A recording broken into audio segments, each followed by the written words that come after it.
हमारे अन्य वीडियो देखने के लिए चैनल को सब्सक्राइब करें और धमतर यहाँ के गोठ का हिस्सा बनें।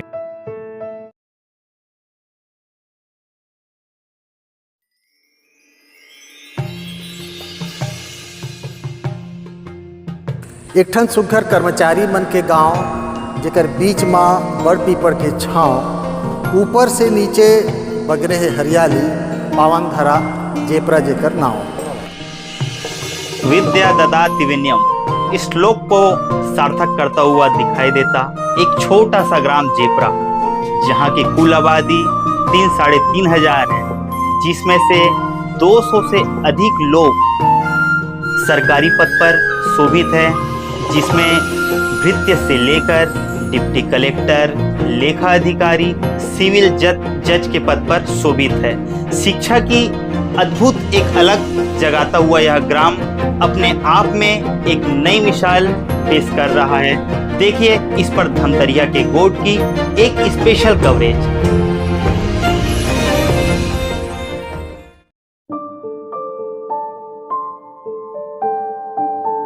इस वक्त हम अपनी कार से एक ऐसी सफर को तय कर रहे हैं जहां पर आपको एक बिल्कुल ही अनोखी कहानी देखने को मिलेगी। हम इस वक्त एक ऐसे गांव में जा रहे हैं जो अपने आप में ही बहुत उम्दा है, जहां साक्षरता दर ज्यादा है, जहां का हर दूसरा व्यक्ति जो है सरकारी नौकरी में है।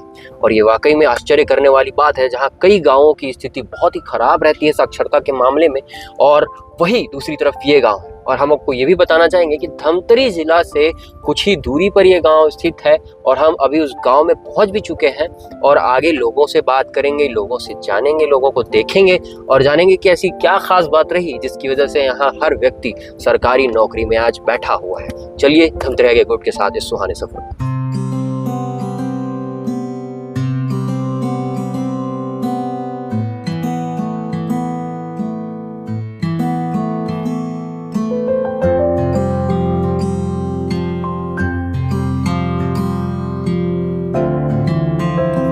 मैं उस गांव में मौजूद हूं जिस गांव का इतिहास थोड़ी देर पहले हम आपसे बता रहे थे, आपके तक लाने का प्रयास कर रहे थे। आज इस गांव में हम बहुत देर तक मौजूद रहेंगे और हर एक व्यक्ति से उनकी कहानी जानेंगे। फिलहाल मेरे साथ एक शख्सियत मौजूद है जो खुद अभी एक शिक्षक के पद पर कार्यरत है। उनके पास इस गाँव का एक समृद्ध इतिहास है, एक संपूर्ण कहानी है, और अगर हम यहाँ पहुँचे हैं तो आज उनकी बदौलत पहुँचे हैं। और उन्होंने जिस प्रकार इस गांव का जो इतिहास है वो हमारे सामने रखा, वो वाकई में चौंकाने वाला था। आपका मैं पहले हमारे चैनल पे स्वागत करता हूँ। मैं चाहूँगा एक छोटा सा परिचय आप जनता को दें, फिर सीधे गांव का इतिहास जो है हम आपसे सुनेंगे। जी सर, मेरा नाम विष्णु कुमार साहू है। मैं शिक्षकी पद पे हूँ और एक तरह से हम लोग दुधावा से विस्थापित हैं, फिर भी हम लोग यहाँ पे सन 61-62 के आसपास से यहीं पे ही निवासरत हैं। मेरे पिताजी भी शिक्षक थे और तब से हम लोग यहीं पे हैं। जी, जो इतिहास हम आपसे चर्चा कर रहे थे और अब जो इतिहास हम आपसे जानने वाले हैं, उसकी शुरुआत कहाँ से हुई? क्योंकि झेपरा गांव में जब हम पहुँचे, इसके पहले जब हम कहानियाँ ढूंढ रहे थे तो झेपरा गांव के बारे में बहुत दिलचस्प बात पता चली। वो बात थोड़ा सा ज़रा सा आप दर्शकों के बीच रखिएगा। एक चीज़ यहाँ पे फेमस है सर जी, कि आसपास में तो वैसे बहुत से गांव हैं, लेकिन ये जो हमारा गांव है जी, वो कर्मचारियों की दृष्टि से एक उन्नतशील गांव है। यहाँ पे बहुत ज़्यादा कर्मचारी, यहाँ की वर्तमान में संख्या कुल 3,800 के आसपास है, जी, लेकिन 200 के आसपास यहाँ कर्मचारी हैं। जी, और हर एक घर के आड़ में आपको एक शिक्षक पद का व्यक्ति अवश्य मिलेगा जो यहाँ पे कार्यरत है। कहीं भी आसपास पोस्टेड हैं वो आपको यहाँ से मिल ही जाएंगे। और ये जैसे कि आपने कहा कि इस गांव की उन्नति का वास्तव में कारण क्या है, ये जो आप देख रहे हैं यहाँ पे स्वर्गीय प्रफुल्ल कुमार राय जी के ताम्र मूर्ति का स्थापना किया गया है। और स्थापना किया गया है तो आप इसे समझ सकते हैं कि निश्चित रूप से उन्होंने गांव के लिए बहुत कुछ किया होगा। तो आपने यहाँ पे रहते हुए आपके धमतरी शहर में इन्होंने महाविद्यालय की स्थापना की, वहाँ प्राचार्य भी रहे हैं। और सबसे बड़ी बात इस गांव का विकास होने की बात है। तो सबसे पहले, यानी मेरे पास पम्पलेट भी है, आज भी रखा हुआ है 50 साल बाद भी। 27 मार्च सन 1970 को यहाँ पे उन्होंने हायर सेकेंडरी की स्थापना कराई, उन्नयन कराया एक तरह से। मिडिल तो पहले 1957 से ही था। तो उसके बाद वो जो उस समय हायर सेकेंडरी की स्थापना हुई तो यहाँ के बच्चों को उसका बहुत फ़ायदा मिला। और एक समय ऐसा था कि जब वो लोग, कोई भी विद्यार्थी पीएससी में फॉर्म भरता था तो हर साल एक ना एक का चयन होता ही था। तो वही कारण है कि आज यहाँ आपको डिप्टी कलेक्टर मिलेंगे, संयुक्त कलेक्टर मिलेंगे, आबकारी कमिश्नर मिलेंगे, मतलब हर डिपार्ट के शिक्षक तो सबसे ज़्यादा, लगभग 50 की संख्या में शिक्षक ही मिलेंगे आपको। तो यही कारण है कि उनके सहयोग से तत्कालीन शिक्षा मंत्री अविभाज्य जो मध्य प्रदेश था जी, तो उस समय भोपाल राव पवार जी जो शिक्षा मंत्री थे, उन्होंने इसी का, ये जो आप देख रहे हैं जिसको, जो पहले खपरेल हुआ करता था और अभी ये जिसको हम लोगों ने मतलब थोड़ा सा टीन शेड वगैरह लगा के इसका मतलब मूल रूप को परिवर्तित करके बनाया हुआ है, वो रूप आपको दिखाई दे रहा है। तो इसके कारण से थोड़ा गांव में अच्छा प्रगति हुई है, कारण वही है जी। आगे की कहानी हम थोड़ा सा गांव के माहौल में चलते हैं हम, क्योंकि आज बाजार का दिन था तो हमने सोचा कि बाजार में चलते हैं और यहाँ चर्चा करते हैं। यहाँ पे और भी लोग मौजूद हैं, उनसे भी बात करेंगे। लेकिन सबसे पहले आप जो बता रहे थे कि बहुत बड़ा योगदान एक व्यक्ति का रहा है, एक हस्ती का रहा है, उन्होंने स्कूल खोला और महाविद्यालय जो धमतरी का सबसे बड़ा महाविद्यालय है उसकी शुरुआत की। इस गाँव में क्या कुछ परिवर्तन तब से आना शुरू हुआ, उसके बारे में थोड़ा बताइए। सबसे बड़ा परिवर्तन तो ये है सर कि इस वर्ष भी, जैसे आपको जानकर आश्चर्य होगा कि हमारे गांव में जैसे पंच सरपंच जो भी बने निर्विरोध बने हैं। अभी आपने एक दो पंच से मिला होगा, वो सभी निर्विरोध बने हैं। और जैसे प्रगति तो तब से ही चली आ रही है जब से उन्होंने शिक्षा की अलग जगाई। यहाँ पे जैसे स्कूल खुला, लोग बाग थोड़ा सा जागृत होते गए और एक दूसरे को पीएससी जैसे परीक्षा का जानकारी भी देते लगे। और आज भी मैं जैसे बता रहा हूँ आपको कि इस वर्ष भी एक बालिका, ये जो नज़दीक है उनका घर, यहाँ से पीएससी में सिलेक्शन हुआ, अभी अभी वो कोरबा में ज्वाइन करी है। तो इस तरह से समझिए 70 से जो अलग जगी है वो निरंतर अब तक जारी है। एक मोटा आंकड़ा होगा आपके पास, कितने व्यक्ति जो है यहाँ से निकल चुके हैं और आज की स्थिति में कितने व्यक्ति जो है सरकारी नौकरी में है, कार्य कर चुके हैं? वर्तमान में लगभग 200 के आसपास यहाँ पे सरकारी नौकरी में है जी। और सबसे ज़्यादा शिक्षकी पद पे आपको मिलेंगे। और ऐसी बात नहीं, यानी अच्छे ऊंचे पद पर भी यहाँ पर सुशोभित हैं। आपको आबकारी कमिश्नर से लेके अभी वर्तमान में यहाँ पे आपको 4 डिप्टी कलेक्टर रैंक के मिलेंगे। और उसके अलावा जितने भी first class second class officer हैं बहुत सारे हैं, पुलिस विभाग से भी हैं बहुत सारे, फौज में भी गए हुए हैं। तो इस तरह से आपको हर विभाग में यहाँ से मिलेंगे, एक भृत्य से लेके कलेक्टर तक के आपको यहाँ पे कर्मचारी मिलेंगे। एक आखिरी सवाल रहेगा, उसके बाद हम आपसे विदा लेंगे। यूजुअली देखा जाता है गांव जब विकास करता है, ऐसा माहौल रहता है तो गांव में युवा जो होते हैं, बहुत ऐसे युवा हैं जो गलत संगत में जाते हैं। लेकिन यहाँ के युवाओं की खास बात यह है कि हर युवा यहाँ से सरकारी नौकरी में आ रहा है। ऐसा क्या वजह होगा जिसकी वजह से सभी जो आने वाली पीढ़ियां हैं वो सरकारी नौकरी की तरफ लगातार बढ़ती हैं?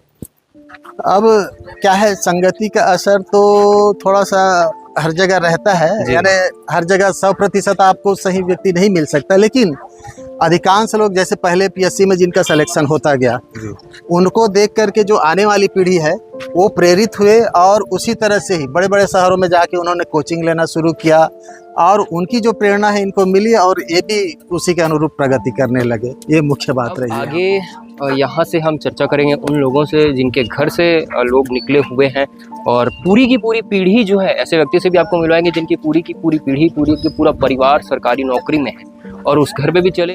मैं लीलादास दुबे ग्राम जेपरा का निवासी हूँ और हमारे बहुत प्राचीन समय में बुजुर्ग लोग बताते थे कि ये जंगल का पूरा जंगल ही था ये, और यहाँ कई पहाड़, चट्टान, गुफाएं हैं जिसमें ऋषि मुनि प्राय करके जप तप करते थे। इसलिए करीब करीब जप तप करने के कारण ही ग्राम जेपरा का नाम जेपरा पड़ा, ऐसा लगता है।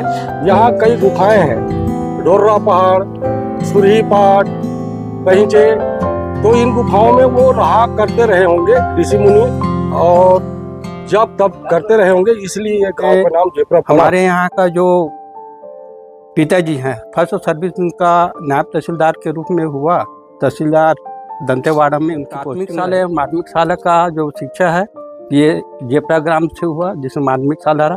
हायर सेकेंडरी स्कूल मेरे यहाँ के रमेश चाचा हैं, रेंजर हैं, वो रिटायरमेंट हुए एसडीओ से।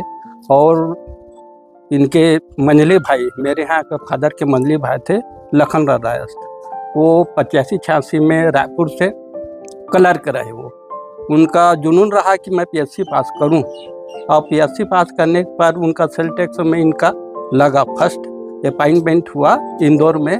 फिर भी वो संघर्षशील रहे और वो पीएससी देते रहे। उस समय मध्य प्रदेश पीएससी रहा, और उस दरमियान वो सब रजिस्ट्रार रहा।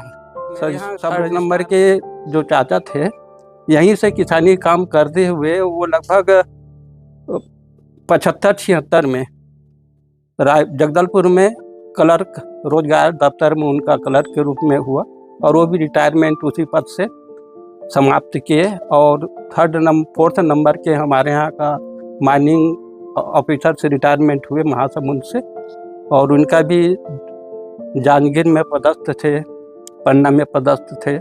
उसमें छत्तीसगढ़ नहीं बनी थी, उसके पूर्व में उनका पदस्थापनाएँ विभिन्न जिलों में। सबसे छोटे वाले चाचा हैं, वो भान प्रतापपुर में एसडीओ फॉरेस्ट के रूप में इनका रिटायरमेंट हुआ। और इस तरह से संघर्ष रहा परिवार का भी। उसमें परिवार के साथ साथ मेरे यहाँ के दादा जो थे न, काफ़ी मैंने शिक्षित, भर शिक्षा नहीं किए थे, मैंने बच्चों को पढ़ाने के लिए काफ़ी तपस्वी रहे, और सभी बच्चों के तालीम शिक्षा के प्रति संज्ञान लेते हुए सभी को एजुकेटेड बनाए, और अपने अपने जीवन यापन करने का संसाधन हमारे चाचाओं ने। संयुक्त परिवार है, जिसमें अभी भी संयुक्त परिवार के रूप में रहते हैं। टोटल 35 मेंबर होंगे लगभग सभी फैमिली के। मैंने आपका मेरे 5 चाचाओं के बच्चे होकर 35 करीब हैं। उस सामूहिक भोजन गाँव के बारे में, गांव के इतिहास के बारे में आप लोग पूछ रहे हैं, तो विषम परिस्थिति का सामना करते हुए हम लोग आज यहाँ तक के पहुँचे हैं। और जैसे मैं स्कूल के बारे में बताया, पीपल के झाड़ में बैठ के हम पढ़ाई किए। पढ़ने के बाद मैं भी थोड़ा अलग दिमाग का था। पढ़ते पढ़ते 8वीं तक के तो यहाँ पढ़े, उसके बाद 4वां चला गया। 4वां जाने का वजह ये था कि हमारे गांव स्कूल में साइंस सब्जेक्ट नहीं था, तो मैं वहाँ बायो लेके पढ़ रहा था।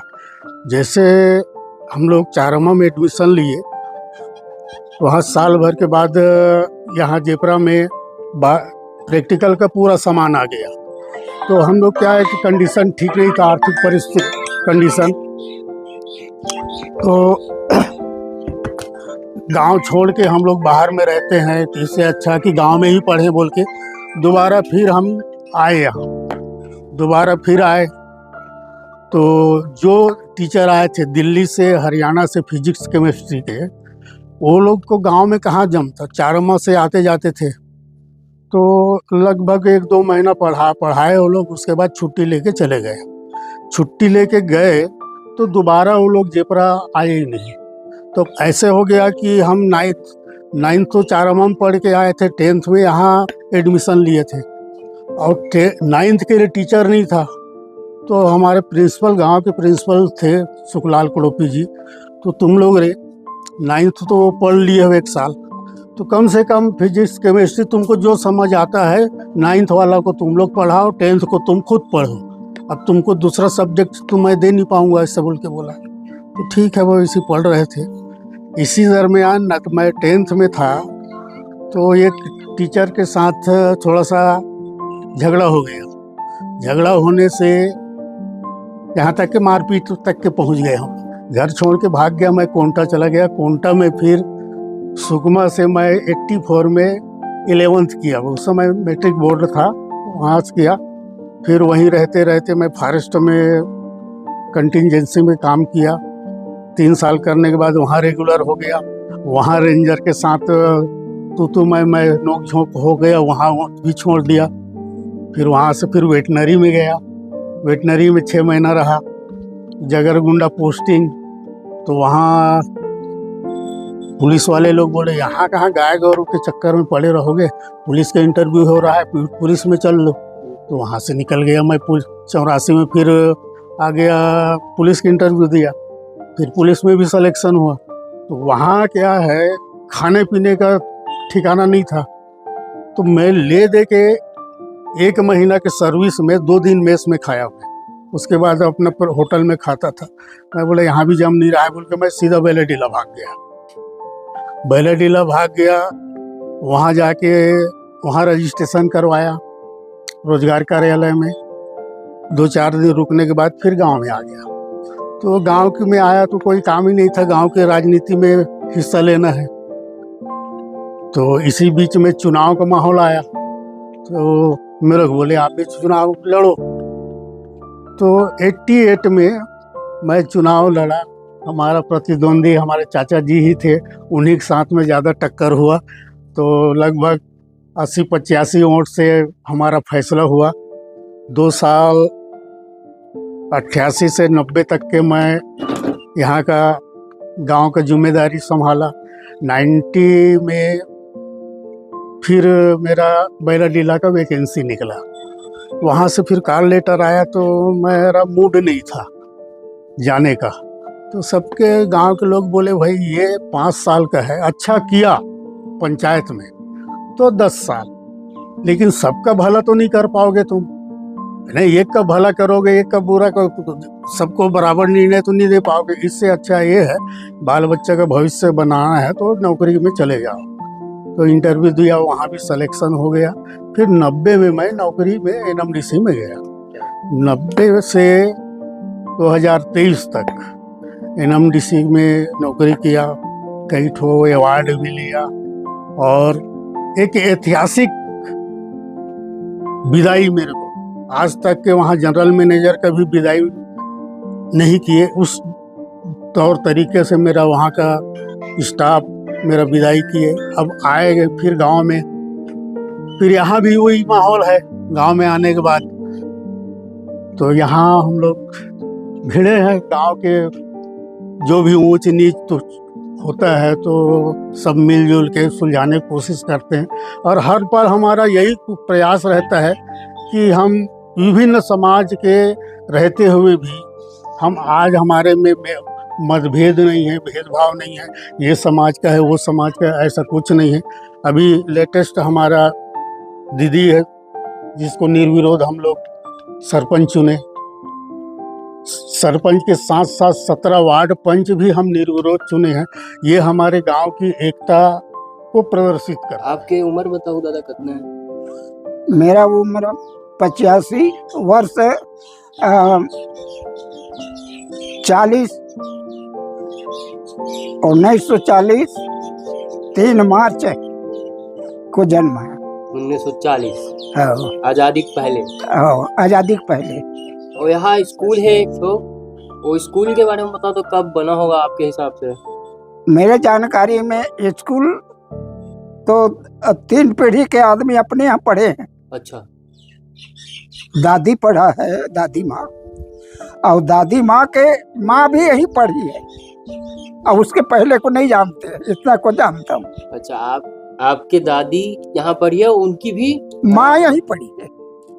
और इनका खुद का जो है 1940 का जन्म है, तो उसी से अंदाजा लग सकता है कि कितना पुराना ये स्कूल होगा, क्योंकि 1940 के व्यक्ति हमारे साथ हैं, उनके पहले की जो पीढ़ी है वो भी उस स्कूल में पढ़ी है, तो आप अंदाज़ा खुद लगा लीजिए।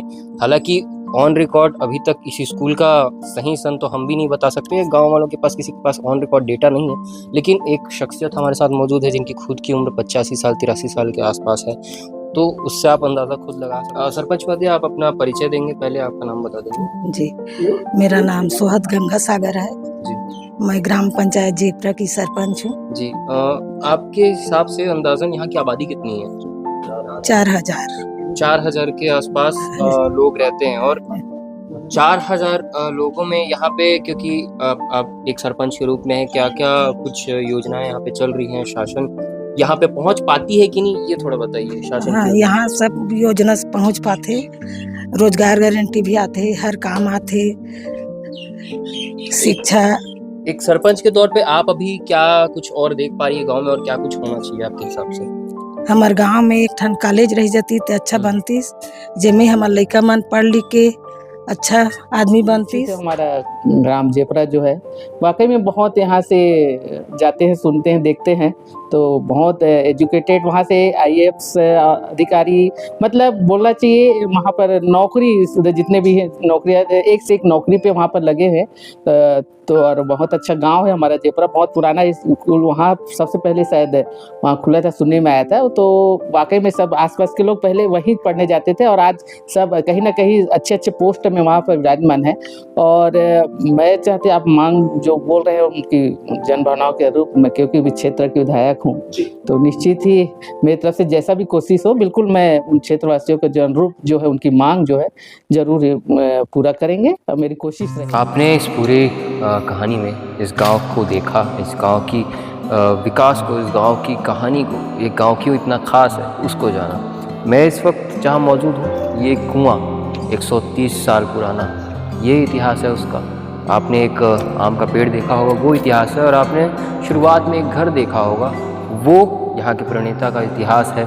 वहीं से सारी शुरुआत हुई थी, वहीं से सब कुछ बदलना शुरू हुआ और जेपरा गाँव आज पटल पे नहीं है लोगों के, कुछ लोगों को पता है, कुछ लोगों को नहीं पता। लेकिन आज मैं आशा करता हूँ कि इस स्टोरी के माध्यम से आप इस गांव को जानेंगे और हर इंसान को एक बार यहाँ आके देखना चाहिए, इस वातावरण में रह के देखना चाहिए और यहाँ के लोगों से मिलना चाहिए, क्योंकि यहाँ हर व्यक्ति साक्षर है, हर व्यक्ति बड़े से बड़े प्रशासनिक सेवा में रह चुका है।